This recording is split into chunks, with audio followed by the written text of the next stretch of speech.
This is a fascinating story, and this is only part of it. On CNN, Erin Burnett sits down with voting expert Ben Carson to analyze Donald Trump saying that he really thinks it's impossible for him to lose Pennsylvania, unless, of course. And out front now, Trump supporter, former rival for the 2016 Republican nomination, Dr. Ben Carson. Dr. Carson, let me just play for you what Donald Trump just said here a moment ago in Pennsylvania. I believe we have the soundbite now. Let me just play it for you about Hillary Clinton cheating in the state. She can't beat what's happening here. The only way they can beat it, in my opinion, and I mean this 100%, if in certain sections of the state they cheat, okay? Dr. Carson, what do you say to that when he says the only way she could win the state is if she cheats? Well, he's obviously referring to some of the well-known irregularities that occurred around the Philadelphia area in the last presidential election. But really, it probably would be... Pause it.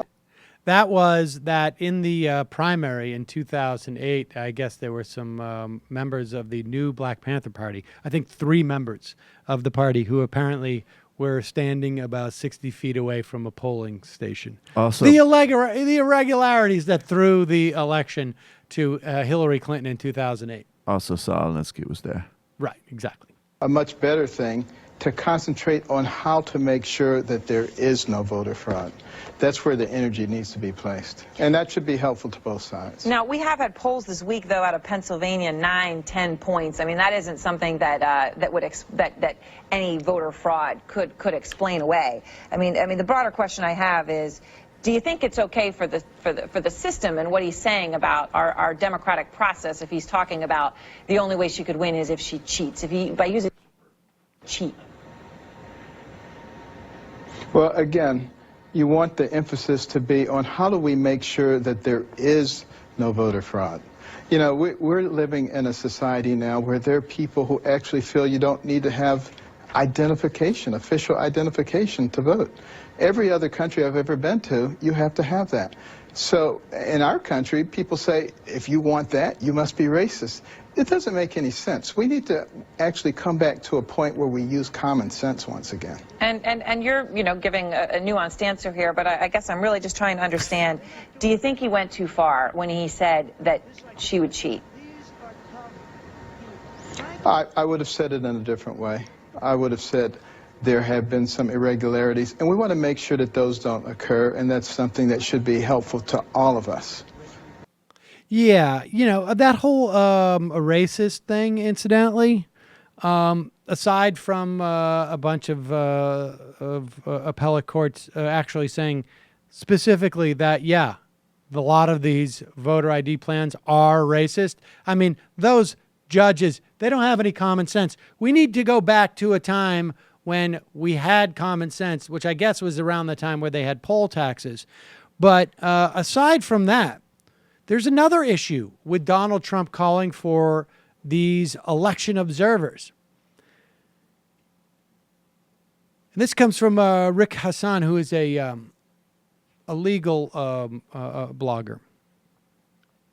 Back in 2013, the Supreme Court declined the Republican National Committee's request to lift a 3-decade-old court order that limits the national GOP's ability to challenge voters' eligibility at the polls.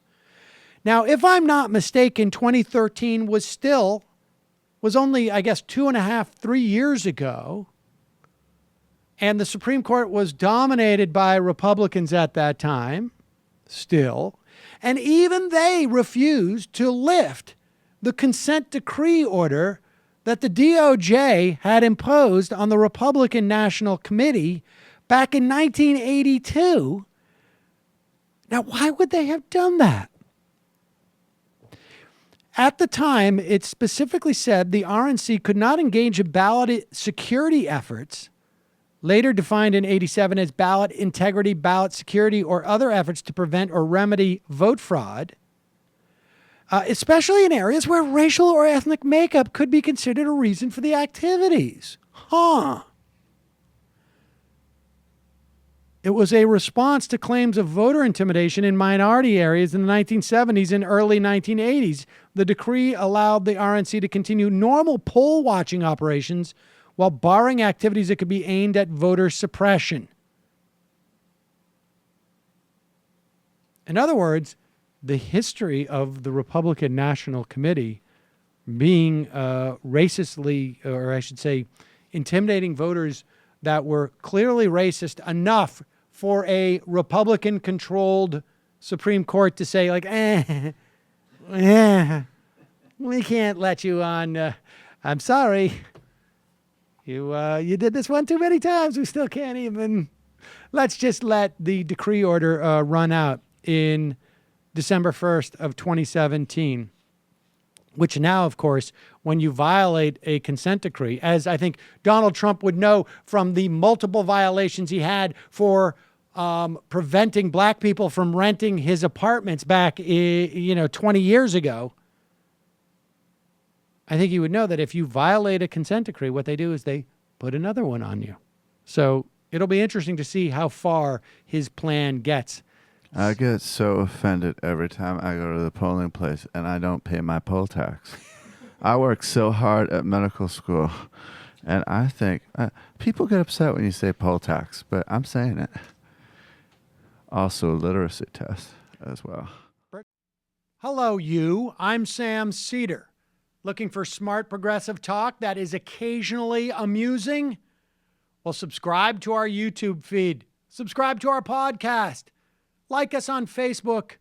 And just generally enjoy us.